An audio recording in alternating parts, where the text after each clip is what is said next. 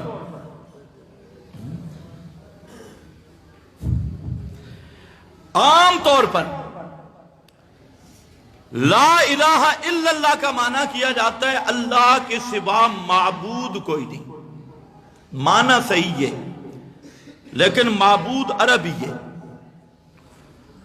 نہ پشتو ہے، نہ اردو ہے، نہ پنجابی ہے، نہ فارسی ہے۔ معبود بس اتنا معنی کر کے اس معنی کو چھپا دیا جاتا ہے، بتایا نہیں جاتا۔ اس کا کوئی اور زیادہ زور لگائے تو کہتے ہیں اللہ کے سوا عبادت کے لائق کوئی نہیں۔ عبادت پھر عربی ہے، بات پھر گول بول۔ عبادت کس چیز کا نام ہے؟ عبادت پھر عربی۔ معبود برحق کوئی نہیں، معنی صحیح لیکن سمجھ نہیں آیا۔ اس سے پہلے میں نے جلدی میں ایک بات کرنی تھی، وہ رہ گئی۔ یہ بات ذہن میں رکھ لو کہ کلمہ کا اعتبار تب ہوگا، یہ لا الہ الا اللہ نافع تب بنے گا کہ 3 شرطیں پائی جائیں۔ پہلی شرط اس کو سمجھ، دوسری شرط اس کو مان، سمجھ کے مان، اور تیسری شرط یہ ہے کہ اس کا وفادار بن۔ کتنی شرطیں ہیں؟ 3۔ جب تک یہ 3 شرطیں نہیں، 1000 دفعہ کلمہ پڑھے وہ مسلمان نہیں، 1,00,000 دفعہ کلمہ پڑھے وہ مسلمان نہیں، ورد وظیفے کرے، لیٹ بند اذکار کرے وہ مسلمان نہیں۔ جب تک لا الہ الا اللہ کو سمجھتا نہیں ہے، پہلے سمجھے گا، علماء جانتے ہیں ایمان تصدیق کا نام ہے، تصدیق از قبیل علم ہے۔ جب پتہ ہی نہیں تو تصدیق کا کیا معنی؟ پہلے جانے گا، پھر مانے گا، پھر اس کے ساتھ چلے گا۔ یہ 3 شرطیں ہوں گی تب مسلمان ہے۔ تو اس لیے میرا بھائی، معبود کا لفظ تو نے سن لیا لیکن معبود کا معنی نہیں آیا۔ عبادت کا لفظ سن لیا لیکن عبادت کا معنی نہیں آیا۔ تو الہ کا معنی ہے کیا؟ عربی لغت میں اور قرآن کی اصطلاح میں، عربی لغت اور قرآن کی اصطلاح میں ضابطہ یہ ہے، لغوی معنی یہ معتبر ہوتے ہیں، اصطلاحی معنی میں قرآن کی اصطلاح میں ایک الہ کا معنی آیا، ایک لغت عرب میں الہ کا معنی آیا۔ لغت عرب کے امام سیبوی جو معنی ہوا امام، مشہور ناوی بھی اور علم عربیت کا ماہر بھی، اس نے معنی کیا جس کا حاصل اور خلاصہ یہ ہے، الہ کا معنی حاجت روا۔ الہ کا معنی حاجت روا۔ یہ الہ کا لفظ مصدر ہے، اور مصدر مبنی للفاعل بھی ہوا کرتی ہے، مبنی للمفعول بھی۔ اگر یہ مبنی للمفعول ہو تو معنی وہ ہستی جس کو حاجتوں میں پکارا جائے، وہ ہستی جس کو مشکلوں میں پکارا جائے، وہ ہستی جس کو اپنی مصائب کے اندر الجھنے والا پکارنے پہ مجبور ہو، یہ مفعول کا معنی۔ اور فاعل والا معنی لیں تو معنی یہ ہوگا، وہ ہستی جو حاجت پوری کرنے والی، مشکل حل کرنے والی، پکار کے لائق اور پکارے سننے والی، یہ الہ کا معنی ہے۔ اور جتنے فرقے اشاعت التوحید و سنہ کے مد مقابل ہیں، خدا کی قسم ان کا اور ہمارا اختلاف ہے صرف اس لفظ الہ میں۔ وہ بھی پڑھتے ہیں لا الہ الا اللہ، ہم بھی پڑھتے ہیں لا الہ الا اللہ، اور اس کی برہان دلیل دائی ہے محمد الرسول اللہ صلی اللہ علیہ وسلم۔ لیکن مسئلہ یہ ہے، ہم کہتے ہیں لوگوں اس وقت تک کلمہ کام نہیں آئے گا جب تک اس کو سمجھ کے نہیں مانا۔ ساری زندگی طوطے کی طرح رٹا لگاتے رہو، پہلے سمجھنا ہوگا پھر ماننا ہوگا۔ اب لا الہ الا اللہ عربی لوگ سمجھتے تھے، پیغمبر کریم نے صرف اتنا جملہ ہی کہا تھا نا، لا الہ الا اللہ، اور جھگڑا شروع ہوا کہ نہیں؟ پتھر آنے شروع ہو گئے، گالم گلوچ شروع ہو گئے۔ جو آپ کو جج اور فیصل سمجھتے تھے، آپ کو صادق امین سمجھتے تھے، سب نے شاعر، کذاب، مجنون، کاہن، یہ سارے فتوے اکٹھے لگانے شروع کر دیے اور ساری کائنات آپ کی دشمن بن گئی۔ وجہ کیا تھی؟ کہ وہ عربی سمجھتے تھے۔ آج یہ عربی سمجھتا نہیں، اوپر سے پڑھتا ہے لا الہ الا اللہ، لیکن جب لا الہ کا معنی سمجھایا جاتا ہے اس وقت کہتا ہے یہ متشدد ہے، یہ تشدد ہے، یہ پنج پیری ہے، یہ مماتی ہے، یہ فلانا ہے۔ لیکن سن، میں پنج پیر میں پڑھا نہیں، پشتوں میں جانتا نہیں، لیکن کعبہ کے رب کی قسم پوری ذمہ داری سے کہہ رہا ہوں کہ اگر تمہیں الہ کا معنی سمجھائیں گے تو وہ صرف اشاعت التوحید والے، اشاعت التوحید کے علاوہ کوئی ایسی جماعت نہیں جس کی محنت ہو لا الہ الا اللہ پر اور جو معنی سمجھائیں۔ تو بہرحال اب ذرا سننا، اس کو میں 12 عنوانوں پہ دلائل وہ دے سکتا ہوں، 12 عنوان دلائل کے الہ کے معنی پر۔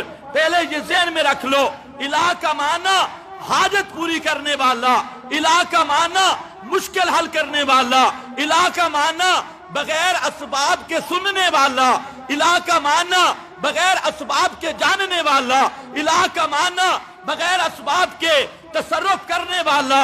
جب ہم نے کہا لا الہ الا اللہ، ہم نے یہ اقرار کیا کہ رب کے سوا مشکل کشا کوئی نہیں، حاجت روا کوئی نہیں، پکارے سننے والا کوئی نہیں، داتا کوئی نہیں، غوث اعظم کوئی نہیں، دعا فریاد پہ پہنچنے والا کوئی نہیں۔ جب ہم نے یہ کہا اور پھر جب کہا یہ کلمہ پڑھ کے پھر پکارا یا رسول اللہ، یا علی، یا پیر بابا، اور یہ عقیدہ رکھا کہ مرنے کے بعد کوئی نبی ولی بھی ما فوق الاسباب میری پکار کو سنتا ہے، میری آواز کو سنتا ہے، تو اسی کا نام ہے مشرک۔ یہ مشرک بن گیا اور لا الہ الا اللہ کا منکر بن گیا۔ کچھ لوگ کہتی ہیں کلمہ گو کو کافر نہ کہو، کہتے ہیں کہ نہیں کہتے؟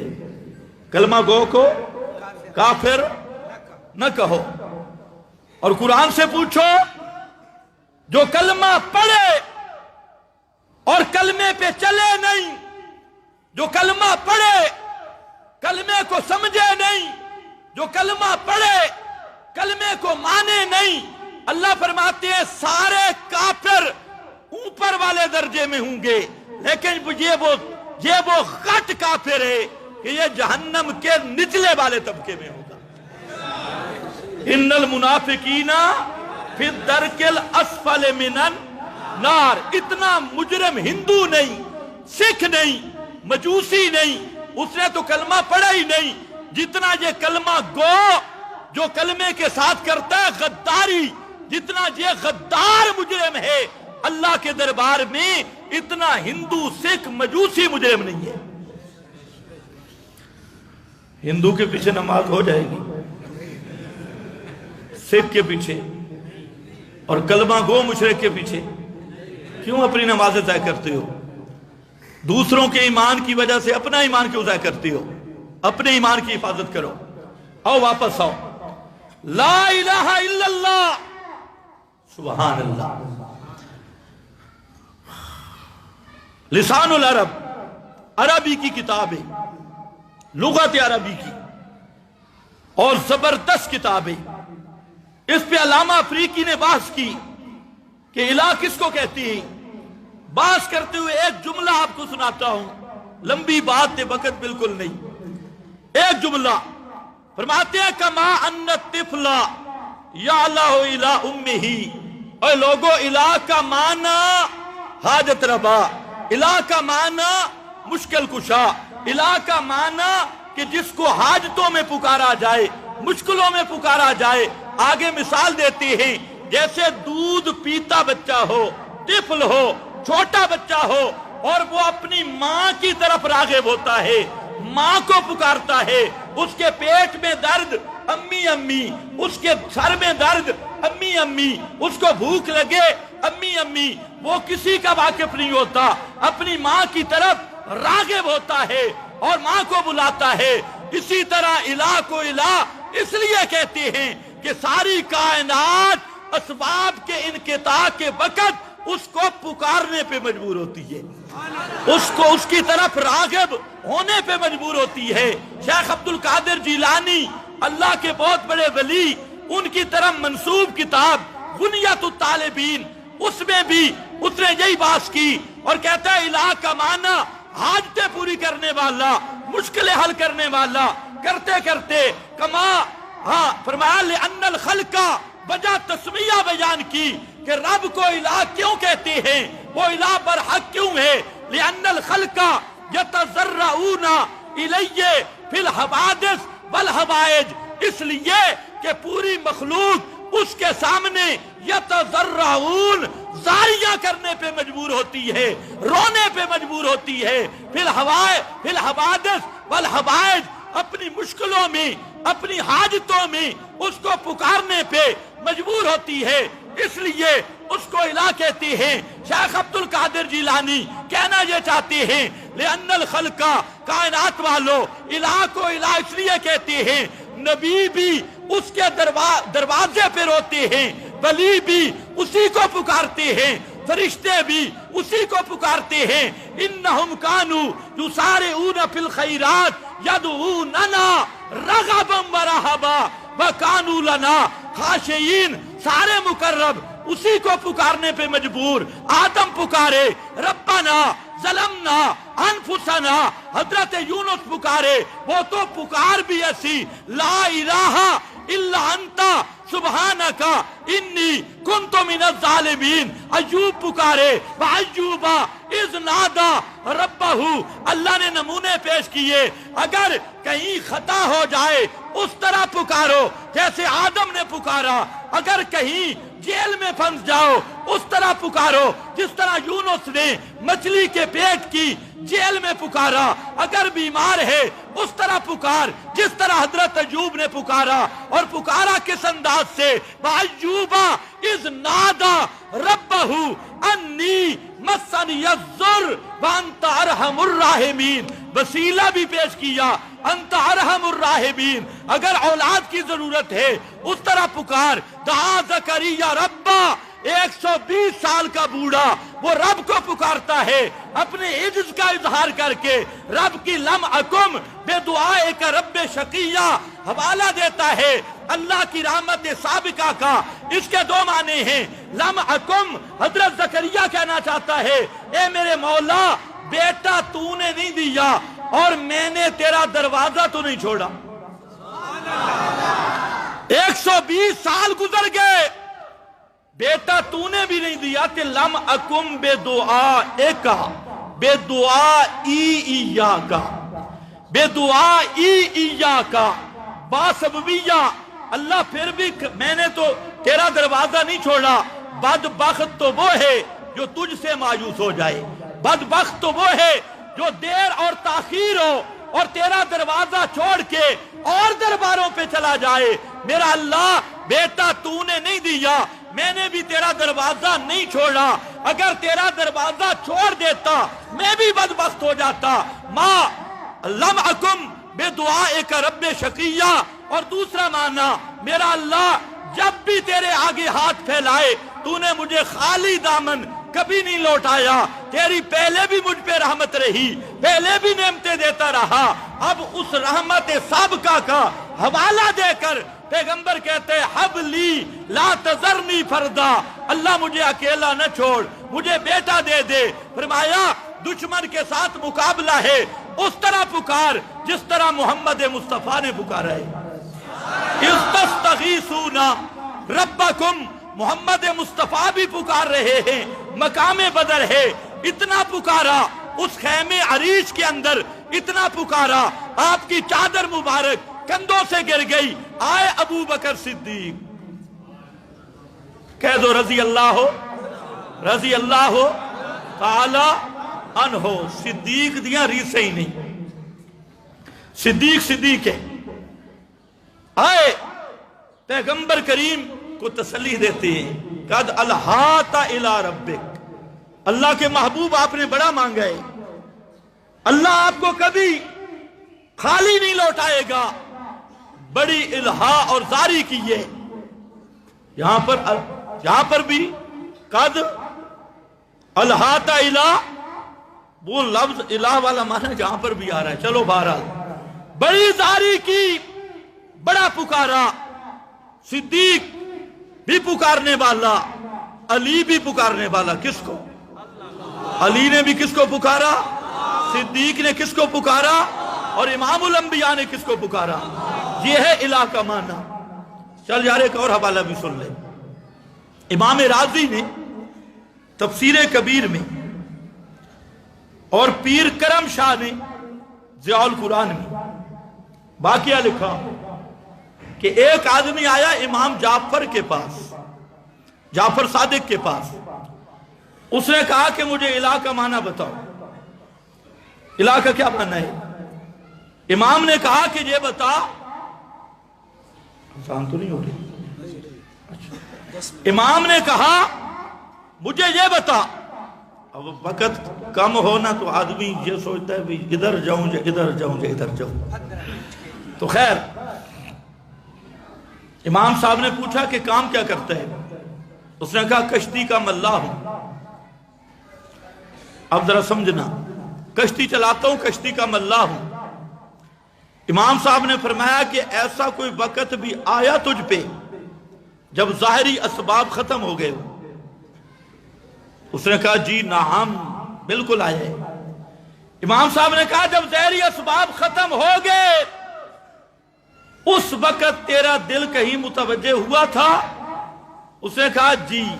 اب ذرا جملہ سننا، فرماتے ہیں فَذَلِكَ الَّذِي تَذَرَّعْتَ إِلَيَّ فَهُوَ إِلَٰهُكَ، فَذَلِكَ الَّذِي تَذَرَّعْتَ إِلَيَّ فَهُوَ إِلَٰهُكَ، کہ اوے سن مسئلہ الہ سمجھنے والا، جب اسباب ختم ہو گئے اور انقطاع اسباب کے وقت تیرا دل جس ذات کو پکارنے کے لیے مجبور ہوا تھا، یہی تو معنی الہ کا۔ اسی کو تو الہ کہتی ہیں کہ جب آدمی انقطاع اسباب کے وقت جس کو پکارنے پہ مجبور ہو، جس کے سامنے زاریہ کرنے پہ مجبور ہو، کیوں؟ اس لیے کہ وہ صفتیں، وہ لیاقت، وہ صرف اسی میں ہے۔ پکار سننے کی دو لیاقتیں ہیں، ایک لیاقت ہے کہ پکارنے والے کی پکار کو سنتا ہو، اور دوسری لیاقت ہے اس کے حالات کو جان کر اس کی مشکل کشائی کر سکتا ہو۔ اس لیے میرے رب نے فرمایا قال ربکم ادعونی استجب لکم، استجب لکم میں اسی لیاقت کو بیان کیا۔ فرمایا کائنات والو، تمہارا رب اعلان کرتا ہے اپنی حاجتوں اور مشکلوں میں مجھے پکارنا، میرے سوا کسی کو نہ پکارنا۔ کیوں؟ استجب لکم، پکار کی لیاقت، پکار سننے والی لیاقت، پورا کرنے والی لیاقت یہ صرف میرے اندر ہے، میرے سوا کوئی پکار کے لائق نہیں۔ اسی لیے فرمایا وَمَنْ أَضَلُّ مِمَّنْ يَدْعُو مِن دُونِ اللَّهِ مَن لَّا يَسْتَجِيبُ لَهُ أَسْتَجِبْ لَكُمْ لَا يَسْتَجِيبُ لَهُ لَا يَسْتَجِيبُونَ لَهُمْ بِشَيْءٍ لا یستجیب لہ، اور اپنی شان استجب لکم۔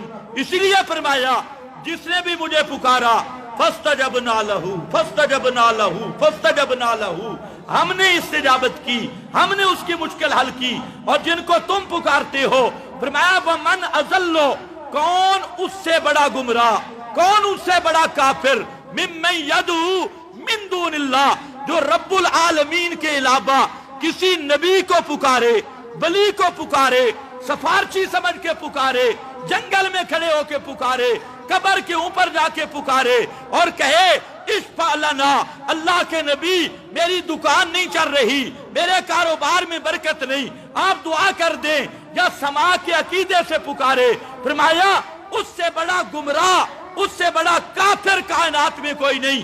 من لا یستجیب لہ،